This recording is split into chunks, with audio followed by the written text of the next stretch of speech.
discuss about the lung volumes and the capacities. So as we discussed, two categories, static and the dynamic lung volumes.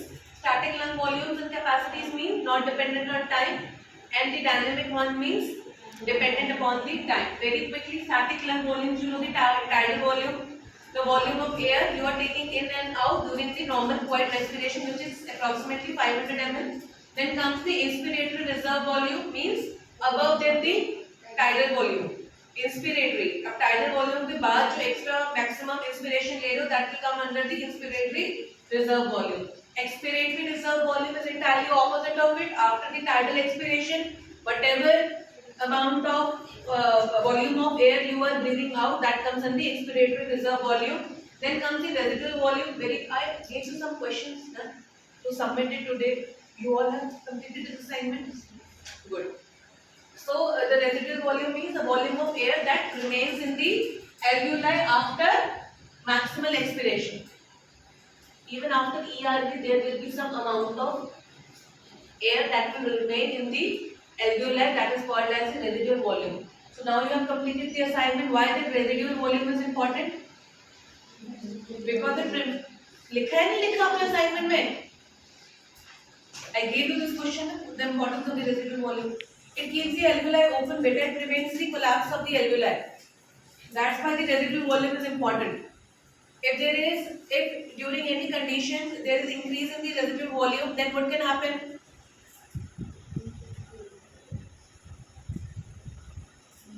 If the residual volume is more than the reference range, then what will happen? Think what will happen? The lungs will remain. Abhi we spoke about that barrel-shaped chest and all that. What is that? Hyperinflation, yes or no? Static lung capacities, functional residual capacity. Capacities are the combination of the volumes. So functional residual capacity is the residual volume plus the expiratory reserve volume. जो निकाल दिया पूरा और उसके बाद जो बचा that entire comes into the functional residual capacity. Inspiratory capacity very much clear, tidal volume plus inspiratory reserve volume. Expiratory capacity, tidal volume plus expiratory reserve volume. So capacity means the entire collection. Okay. Vital capacity is IRB plus PV plus ERB. This you have to mug up better. Fine, clear. Total lung capacity is again VC plus RB. You must be aware of the volume. कितना है 50 100 ml है कितना है, this you must know. Dynamic lung capacity, as we discussed, time dependent होती है बेटा. Time dependent में the one is the forced vital capacity. What does it mean? What does it mean? Maximum volume of air that you can expire out as forcefully after the maximal inspiration. If you are doing the maximal inspiration and you will do maximal expiration as forcefully and as quickly as possible. Time dependent है तो वो quickly भी होगी. Maximal inspiration, maximal expiration as quickly as possible is forced vital capacity. Now, forced expiratory components of FVC are FE, V1, V2 and V3. क्या है? V1 क्या है? First second के अंदर कितना वो मैक्सिमम एफर्ट के साथ एक्सपायर आउट करना है after maximal inspiration. FE, V2 2 second में 3 second. Clear? Obviously FE, V1 जो होगा 80% ऑफ द FVC होगा. FeV2 95 and 90. Clear? Now comes the minute ventilation. What is minute ventilation or pulmonary ventilation? Volume of air expires inspired by the lung in 1 minute. Tidal volume is in 1 breath. Minute ventilation into per minute with ER. 6 liter होता है. 6 liter per minute. Clear?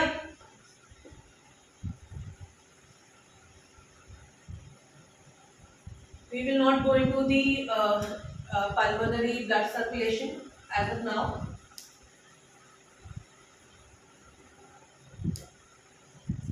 But we will talk about the compliance. Okay, so what is compliance? Compliance of the lung is the change in the lung volume per unit change in the airway pressure. Is the distensibility of the lungs in the chest wall. How compliant is your lung? How easily it can expand. Like we said that in neonates the lungs are highly compliant. In elderlies the lungs get less compliant. We discussed this thing. Okay, so the extensibility of the lungs means the compliance of the lungs. So it is basically changes in lung volume per unit change in the airway pressure. Or you could say the extent to which lungs will expand for each increase in transpulmonary pressure, that is called as compliance. The extent to which lung will expand for each unit increase in the transpulmonary pressure. What is transpulmonary pressure? Difference between alveolar and pleural. What is the significance of transpulmonary pressure? ये दिया था ना आपको assignment में question, क्या है?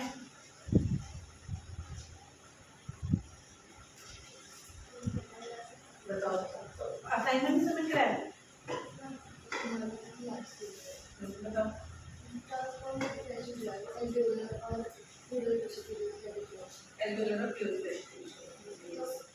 अगर मेरे एल्वेओलर और प्लूरल में कोई डिफरेंस होगा, प्रेशर ग्रेडियंट बनेगा, तभी वही प्रेशर सेकंड करेगा। अगर वो हायर लो प्रेशर एरिया नहीं बनेगी, प्रेशर ग्रेडियंट नहीं बनेगा, तो मेरी एयर प्रेशर नहीं कर पाएगी। सो फॉर ट्रांसफॉर्मर प्रेशर में लंग्स की एक्सपेंसिबिलिटी उस पर डिपेंड करती है कि कितना प्रेशर ग्रेडियंट सेट हुआ। एग्जैक्टली। सो अगर एल्वेओलर प्रेशर इज अगर ये एल्वेओलर और प्लूरल प्रेशर में डिफरेंस नहीं क्रिएट होगा, अगर they are equal in nature, then the lung expand or the volume of air will grow inside. Because of this pressure gradient only, lungs are gaining the capacity to expand, and because of this transpulmonary fluctuation only the lung can get collapsed. Is it clear? ठीक है? If alveolar, like we know the pleural pressure is negative and alveolar pressure is positive. Clear? There is always a difference between the two. Clear? So somewhere transpulmonary pressure is the measure of the compliance. Somewhere it determines the compliance. If the transpulmonary pressure is zero, compliance will be zero. Clear? Or if the transpulmonary pressure become more negative, means again the compliance will be less or more. Transpulmonary is equal to alveolar minus pleural. If pleural pressure is getting more positive, then what will happen? Compliance will decrease. Very much clear? Clear?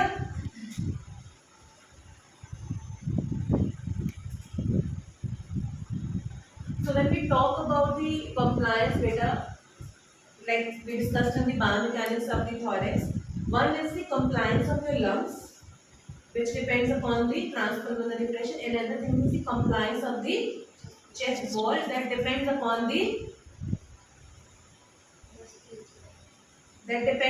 articulation beta, the articulate. If there is articulate degeneration, or if there is any fracture of the thorax or any other abnormality of the muscular,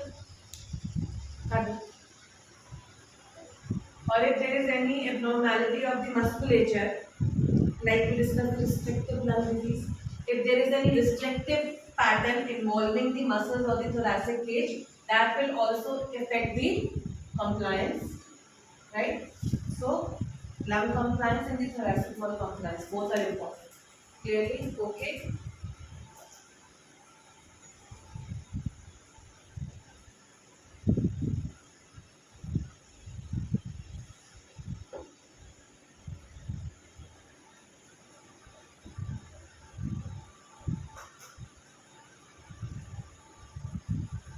So if we talk about the compliance of the lungs,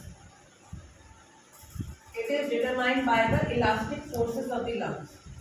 Compliance of the lungs की बात करें बेटा, आप समझ पा रहे हो? Compliance of the lungs, the characteristics of compliance of the lungs divided into two parts. One is the elastic forces of the lung tissue itself. Second, elastic forces caused by the surface.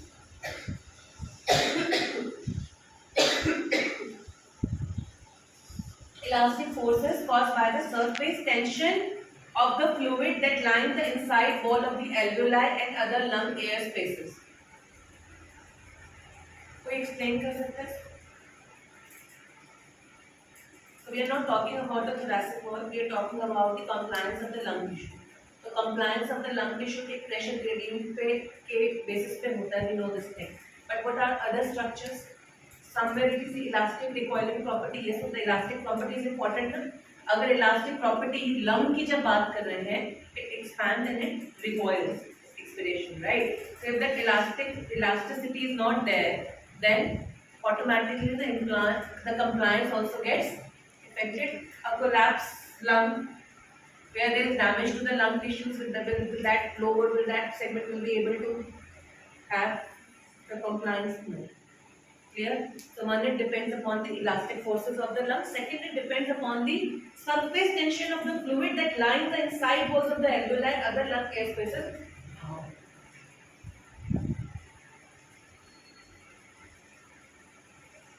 Yes, how? Very easy to answer. Yes, ma'am. Yes.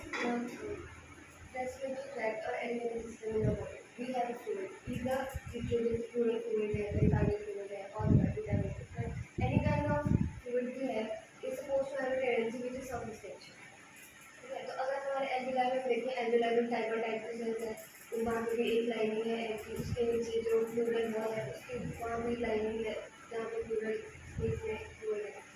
तो along with all the air resistance जो भी है, उसके अलावा lung है to overcome that जो उसका barrier है सर्फेस टेंशन का. If we do not have this factors and will expand into वो expand नहीं हो रहा तो lungs can't expand. So the crux is that compliance depends upon the surface tension, because if the surface tension will be too much, the alveoli will collapse. If it will collapse, तो कहाँ से expand होगा? That segment of that lobe will not expand if the alveoli is gone. I think you people are not. Are you people able to understand? Surface tension कौन reduce करता है? Surfactant. We spoke about the type 2 pneumocytes are there in the alveoli that secretes surfactant that reduces the surface tension of the alveoli. Why? If that surface tension will not be reduced, then because of the fluid around the alveoli can collapse. So somewhere in order to prevent the collapse of the alveoli, surface tension needs to be maintained. So if the alveoli get collapsed, suppose in a particular segment all the alveoli get collapsed, then suppose the entire lung you don't have surfactant, will your lung will stand? तो compliance क्या हो जाएगी? That's why they say that the compliance of the lungs depends upon the surface tension, and second, it depends upon the elastic forces also. If the elastic forces are not there, then also compliance will not happen. Suppose now, like we discussed the barrel-shaped chest, already it is in the inflated position. We said the elastic recoiling tendency is not there, chest remains in the hyperinflated condition. So in that case, what will happen? The compliance will be more or less. The compliance will be less. Why? Because already it is inflated, it is not recoiling back. It means वो inflated से थोड़ा सा ही तो expand कर सकता है ना, और ज़्यादा तो नहीं कर सकता. Clear? So like we are talking about the what are the elastic? We said elastic forces in the surface tension. Surface tension is very much clear to you now. What are the elastic forces of the lungs? The collagen is the elastin fibers interwoven among the lung parenchyma. This constitutes the elastic nature of the angle. Lungs. Okay.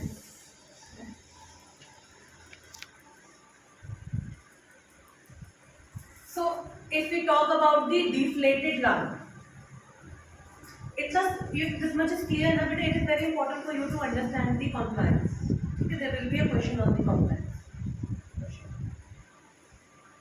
Deflated lung fibers is elastically contracted and kink state. When lung expands, stretch and unkink, thereby elongation, but still exerting elastic force due to return to their normal state. कोई बता सकता है? Can anyone explain? Deflated lung में क्या होगा और inflate जब आप ब्रीदिंग कर रहे हो उसमें क्या डिफरेंस होगा?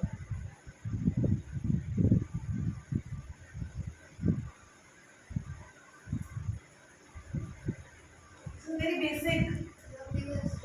Obviously, when it's a deflated state, it is in a king state ना. जब वो expand करेगी तो stretch होगी, नहीं? जब वो stretch होगी तो एक opposite force create होगा ना उसको elastic recoil करने के लिए, वही तो लिखा है इसके अंदर. In a deflated link, they are elastically contracted. It expands, stretched, unkinked, elongate होती है, but still exerting elastic forces to return to their normal state. Clear?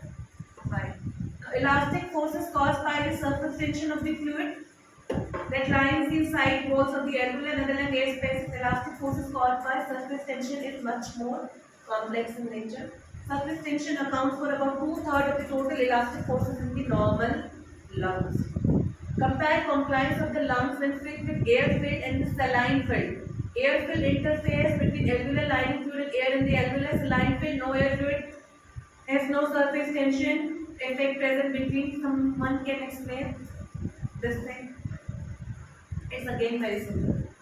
So they are talking about, now we are done with the elastic properties of the lung. Now they are talking about the surface tension component of the compliance of the lungs. Like, also we know surface tension. So now sometimes what happens, alveoli is filled with pus and with the other external fluid. Then what happens to the surface tension? So this is what they have spoke about, that what will happen if there is air trapped in an air trapped alveoli, what will be the surface tension, and if there is a saline fluid or there is no air fluid, then what will be the surface tension. This is what they have spoke about. So like we said, there is a difference. If it is filled with the air or if it is filled with any external fluid, the compliance of the lungs will differ. So like this is air-filled interface between alveolar lining fluid and air in the alveoli. Saline-filled, no air fluid interface has no surface tension effect. ये समझ में आ रहा है?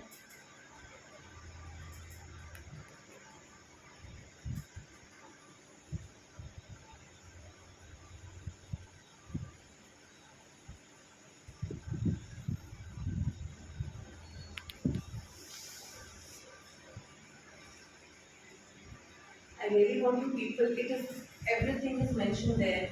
We spoke about the surface tension. Now I'm saying air-filled alveoli and saline-filled alveoli. What will be the difference in the surface tension? बताओ बेटा.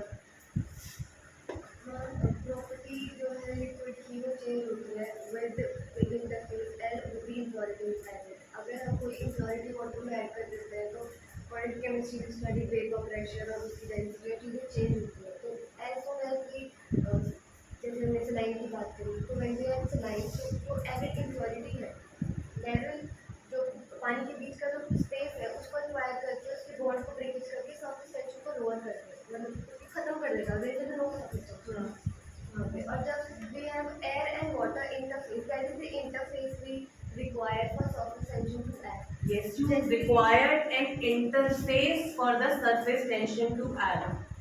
If that interface is not there, the surface tension is gone. So if it is air filled, that there is separation or an interface difference है ना, separation है ना air और water के अंदर है ना, so that interface will add on to the surface tension. If you add the saline, that interface is gone, so no surface tension. This is what that no surface tension means. Collapse Locolaps. of the alveoli. Clear?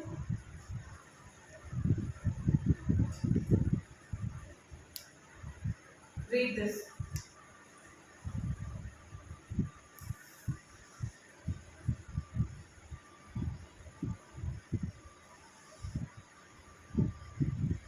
Pause कर दो बेटा.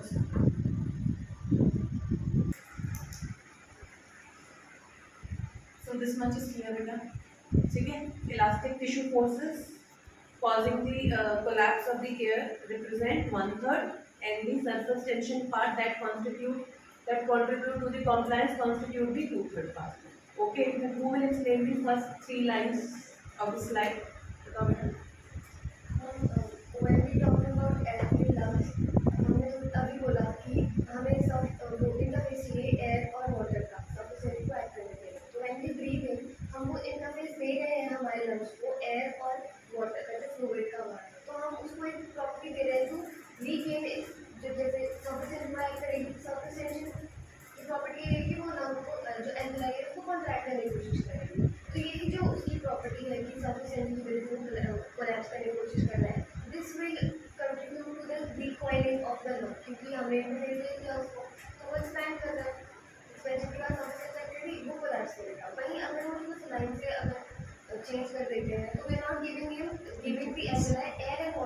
clear? नहीं clear है बेटा, then go back and read, then it will become clear. Okay, surface tension you know now. What is surface tension? When water forms a surface with air, that is called as the water molecules on the surface of the water have an especially strong attraction to one another. As a result, the water surface is always attempting to contract. This is what holds raindrops together. Read it again. When water forms a surface with the air, the water molecules on the surface of the water get strong affinity or attraction to each other. As a result, the water surface is always attempting to contract. और अगर वो बार बार surface पे आता है, तो air का interface मिलता है, तो इकट्ठा होता है, तभी रेनड्रॉप्स इकट्ठा महसूस होते हैं। और ऐसे ही फ्लूइड और एयर का जब सरफेस मिलता है तो वो क्या करते हैं, इसकी टेंडेंसी होती है इकट्ठा करो खत्म हो लाते हैं। ठीक है, सरफेस टेंशन की, तो सरफेस टेंशन को रिड्यूस करते हैं, चेक करते हैं pneumocytes. Surface alveoli reverse the principal inner surface of the alveoli water surface attempt to contract force air out of the alveoli causes alveoli to collapse. Net effect is to cause an elastic contractile force of the entire lung which is called as surface tension elastic force. दोबारा पढ़ो और समझो।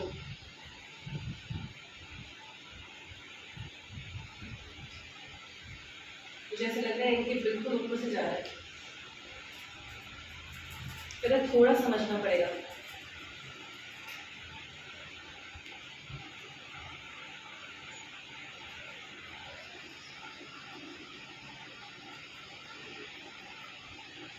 Extensibility, there is compliance of the lung wall and the compliance of the chest wall, thoracic wall. We have already discussed about the compliance of the thoracic wall, the factors that can affect the compliance. Now when we are talking about the compliance of the lung tissues, depend upon the elastic tissues and the surface tension. Elastic tissues are kinked in the resting stage. When they inflate, they try to come back to create the recoil force. When we are talking about the surface tension part, we know the definition of the surface tension. We know that how surface tension is reduced by the surfactant and how it is adding into the compliance factor of the lung. Clear? This much you remember. Okay.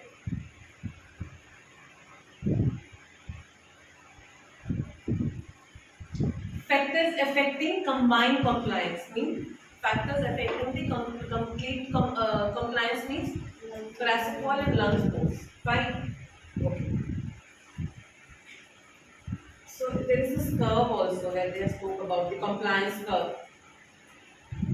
So you forget about that also. Pulmonary condition.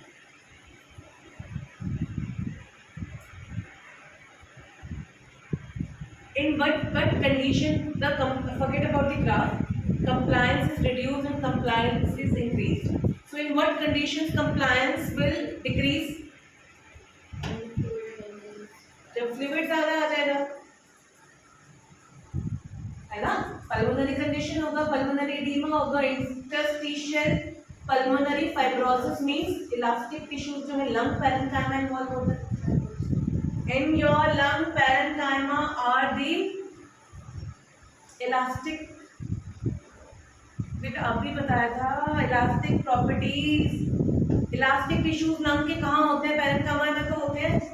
In interstitial lung disease, there is direct damage to the parenchyma of the lung. तो elastic forces चले जाएंगे, तो compliance reduce होगी नहीं होगी। जब fluid आ जाएगा, pulmonary edema हो जाएगा, pulmonary congestion होगा, तो क्या होगा? alveoli collapse करेगा, again the compliance will reduce. Now when the compliance will increase, old age, old age why?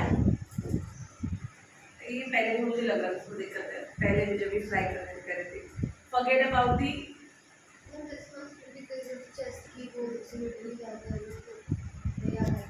Decrease समझ में आ गया, इंक्रीज करो तो ये पहले भी मैंने स्लाइड में चेंज नहीं किया था। ओके, इतना क्लियर है? इतना लिख दोगे पेपर में, what is compliance? Change in volume change due to the change in pressure, this much you can write, transpulmonary pressure you can write, Difference between the alveolar and the pleural pressure you can write. You can write about why the residual volume is important, why the transpulmonary pressures are important, what is compliance, on what factors the compliance is dependent. ये सब लिख सकते हो. Now you know the work of breathing. What is work of breathing? Forget about what dead space. What is dead space? Amount of air in the respiratory passage which does not take part in the exchange is called as dead space. There are basically two types of dead space: anatomical dead space and the physiological dead space. What is anatomical dead space? Obviously the conducting zone. जो nose से लेकर आपकी terminal bronchioles तक है वो anatomical dead zone है, dead space है sorry, क्योंकि वहाँ पे exchange of gases will not take place. Pathological और फिजियोलॉजिकल डेड स्पेस कौन सा होता है बेटा? Anatomical dead space plus volume of air in the alveoli which does not take part in the exchange of gases. For example, volume of inspired air which ventilates alveoli but receives no pulmonary capillary blood flow. Wasted ventilation is called as dead space ventilation. We know alveoli surrounded by the capillaries. We know this thing.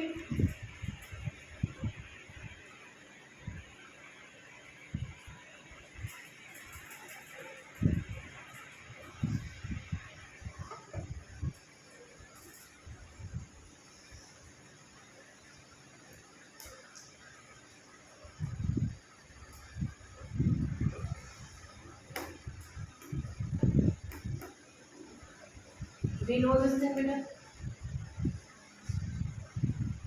ये पता है, ये याद है ना? You remember this? Alveoli, capillaries, air come inside, pressure gradient. Air जो है capillary में जाती है, ऑक्सीजन कार्बन डाइऑक्साइड बाहर जाती है, ये एक्सचेंज पता है. Now what they are saying, the dead space ventilation, that is physiological dead space, which is also called as wasted ventilation, means that air ventilation means exchange na. Air is coming inside but due to some reason that air is not able to go to the other side or to the capillary, so that volume of air will become wasted. It will not participate in the exchange process. What are the conditions? If there is reduced pulmonary flow, shunting of the blood. अगर यहाँ पे इन एल्वियोलाइज के पास blood capillary blood flow आ ही नहीं रहा, then that ventilation will be restricted. If there is interstitial fluid collection here, then there is also the volume of air will not be able to go inside. That all ventilation will also become the wasted ventilation. Clear? So physiological dead space is also called as wasted ventilation. Clear? Done? Thank you. अभी के लिए इतना ही बेटा.